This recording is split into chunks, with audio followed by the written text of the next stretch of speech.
Hey everyone, Peppo here, welcome back to the channel. Monster Hunter Wilds launches in less than a month and the second open beta test is just around the corner. To get us all prepped for the launch, I'm making a series of in-depth longsword videos.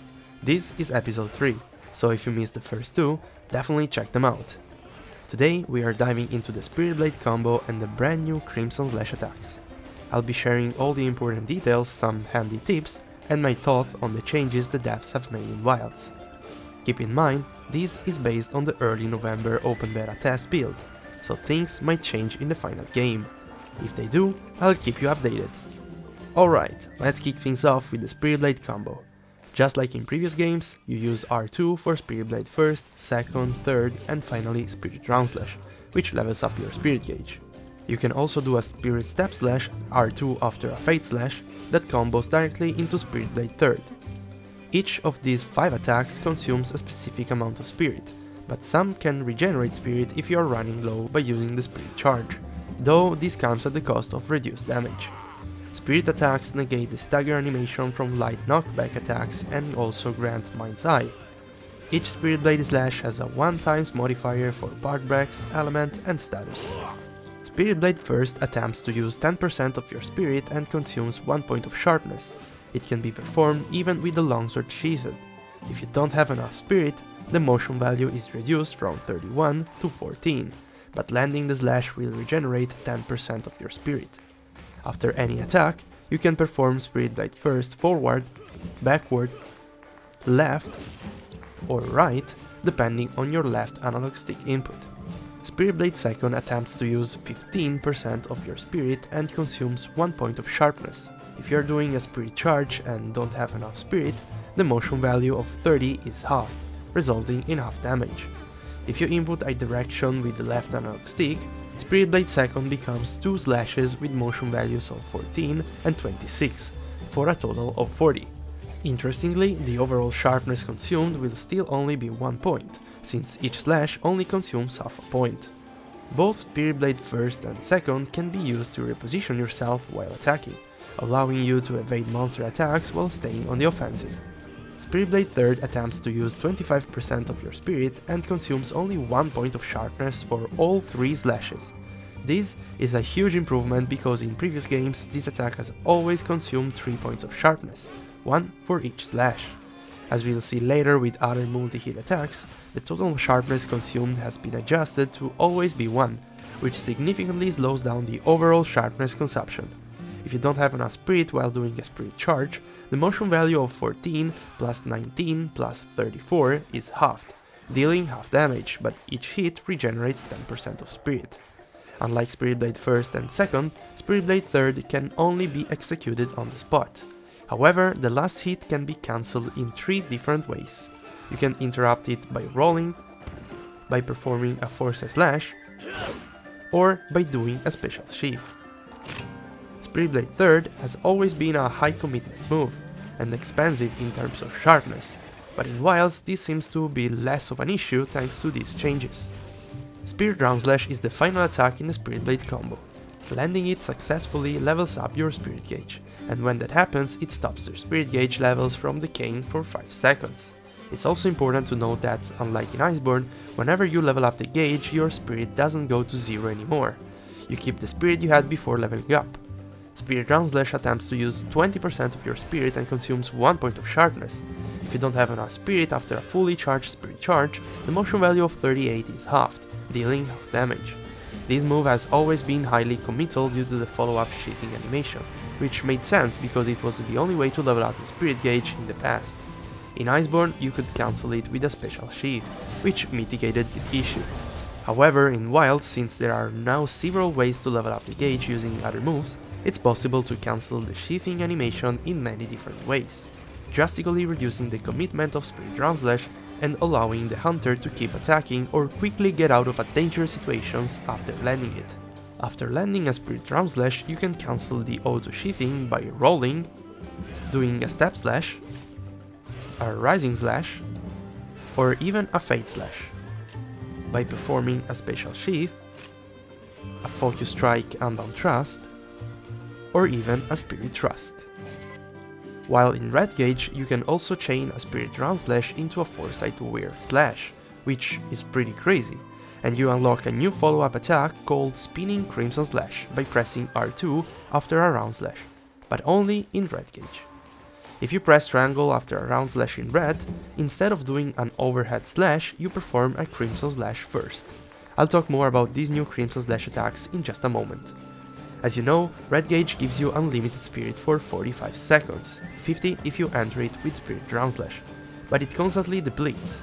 Spirit Blade attacks don't use spirit in red gauge, so you can spam them. However, like in Iceborne, they don't do as much damage as other moves, like Helmbreaker and Spirit Release Slash. I'm a little worried they will just be filler. It feels like you only use the spirit combo while waiting for an opening for Helmbreaker or Spirit Release Slash, or waiting to use a counter to quickly level up the gauge. Even when the monster isn't attacking, there are probably better ways to level up the gauge, like the faster spirit charge into Roundslash or the boring Barrel Bomb plus EI Spirit Slash trick. Please, Capcom, get rid of that. Comparing motion values to Iceborne, they are mostly the same, except for Spirit Blade first, so I'm worried the Spirit Blade combo will become irrelevant. The devs did try to improve it, less sharpness use, better mobility for Spirit Blade first and second, and you can smoothly use thrust and rising slashes between the combo without losing the chain. But I don't think it's enough. I'd love to see positive elemental modifiers on Spirit Blade attacks so that using them skillfully with the right elemental longsword would be a viable playstyle, a sort of evolution of what longsword gameplay looked like in the past. That being said, always remember that you can use focus mode to aim your attacks in any direction. There might be situations where you're facing away from the target. In those cases, you can easily turn 180 degrees and finish the combo to make sure you land the Spirit Roundslash by aiming with the crosshair of the focus mode. Let's talk now about the new Crimson Slash attacks introduced in Wilds. You can only access them when you reach red gauge. Spinning Crimson Slash can only be performed after a Spirit Roundslash by pressing R2. It has a motion value of 55, meaning that it deals 45% more damage than Spirit Roundslash, which is already the strongest Spirit Blade attack. Spinning Crimson Slash and Spirit Roundslash can refill some spirit while you are in red gauge. 20% of spirit the first time you land either of them, then it's 10%, and finally only 6%. After that, you will not be able to gain any more spirit by landing these two attacks during the same red gauge level. Similar to Spirit Blade attacks, Spinning Crimson Slash negates the stagger animation from light knockback attacks and also grants Mind's Eye. Part Break, Elemental and Status modifiers are again equal to 1. It's worth noting that the Spinning Crimson Slash can be executed in any direction if you input it with the left analog stick. The move covers a good distance, allowing you to reposition and evade a monster's attack quite easily. In red gauge, triangle becomes Crimson Slash first instead of the overhead slash. Pressing triangle again chains into Crimson Slash second, then third. Unlike the Spirit Blade combo, you can loop these infinitely. They all have 1x modifiers for part break, status and element, but no Mind's Eye, so you can bounce off on hard parts. Crimson Slash first is 2 quick slashes, 30 and 14 motion value. Crimson Slash second is also 2 slashes, 8 plus 16, and Crimson Slash third is 3 slashes, 25, 14 and 44. You can turn your character and perform these Crimson Slashes in any direction by giving any directional input with the left analog stick. However, only Crimson Slash first can be used to reposition forward or backwards. The Crimson Slashes are the novelty of the longsword in Wilds. These attacks are so fast, they almost make me feel like I'm playing dual blades. The Crimson Slash combo is noticeably faster than the Spirit Blade combo and hits way more times in the same time frame. Because they are so quick, they should be great with Elemental Longsword, but since there weren't any elemental weapons in the open beta test, it's hard to judge just based on numbers. I'll definitely dive deeper into this once the full game is released. One of the coolest things about Crimson Slashes is how easily you can cancel them into other moves. Not only are they fast, but you can also perform them almost immediately after other attacks, and you can even interrupt them mid-animation. This makes them surprisingly safe to use, even if you are just spamming them. Take Crimson Slash first, for example. You can use it right after many other moves, including the Spirit Slash, Force Slash, Spirit Roundslash, and any of the Spirit Blade attacks. It flows especially well with Spirit Blade first. With the right timing, you can actually chain Crimson Slash first and Spirit Blade first together infinitely at an insane speed.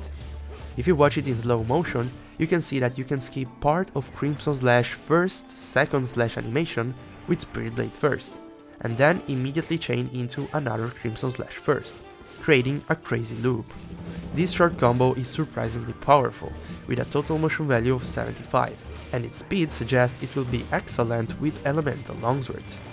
Crimson Slash second and third can only be accessed from Crimson Slash first, but they can be cancelled at any point with a roll, Spatial Sheath, or Foresight Weird Slash. This makes them super safe, because you know you will always have time to dodge an attack while doing them. As it stands, the Crimson Slash combo seems to have more potential, especially for elemental builds, while the Spirit combo, despite some minor improvements, still feels like it might get left behind. Ideally, both combos would work together seamlessly, with neither one overshadowing the other. It would be even better if you could chain the Crimson Slash combo even after weaving in some Spirit Blade attacks. I really think Capcom can nail this with some small but impactful changes to the longsword gameplay. I truly believe it's fundamental to have different viable playstyles, otherwise we'll just end up with the same boring gameplay loop we saw in the 5th generation games. Spending the gauge level with Helmbreaker, and Spirit Release Slash here in Wilds, level up to red and repeat the process over and over until the monster dies. Making both the Spirit Blade and Crimson Slash combos more impactful could be the key to a more varied and interesting longsword experience. Alright, that's it for the video. Thanks for watching all the way through.